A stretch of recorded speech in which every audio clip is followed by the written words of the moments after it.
Peternakan ramah lingkungan, jalan tengah untuk alam, rakyat, dan negara. Saya memulai dari satu kegelisahan sederhana. Kita hidup di dunia yang makin maju secara ekonomi, tetapi sering lupa pada kebahagiaan makhluk hidup, baik pohon maupun hewan ternak. Dalam peternakan modern, ayam, kambing, atau sapi sering ditempatkan di ruang sempit, diberi makan untuk mempercepat pertumbuhan atau produksi. Secara ekonomi ini menguntungkan, tetapi dari sisi etika dan ekosistem, ada yang hilang. Hewan hidup, tapi tidak hidup secara hewani. Padahal, ada sistem lama yang sebenarnya lebih selaras dengan alam, sistem umbaran terkontrol.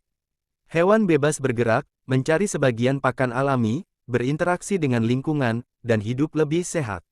Daging dan telur yang dihasilkan pun lebih alami dan bergizi. Yang menarik, sistem ini bukan hanya soal etika, tapi juga soal ekonomi.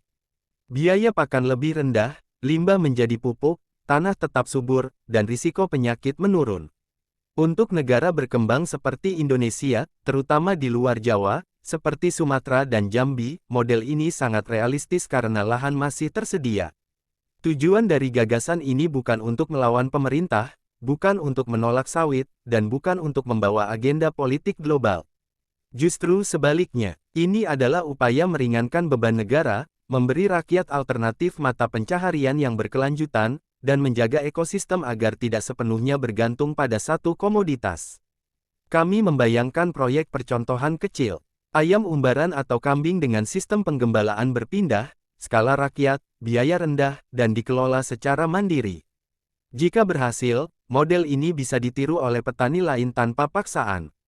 Dalam konteks ini, peran LSM dan lembaga internasional bukan sebagai pengarah, apalagi pembawa agenda, tetapi sebagai pendamping teknis dan pemicu awal, membantu modal, pelatihan, lalu mundur ketika sistem sudah berjalan. Intinya sederhana, alam terjaga, hewan hidup layak, petani sejahtera, dan pemerintah tidak disudutkan. Kami tidak ingin mengganti sistem besar yang ada. Kami hanya ingin memperbaiki ruang di antaranya, ruang tempat manusia, hewan, dan alam bisa hidup bersama secara lebih adil.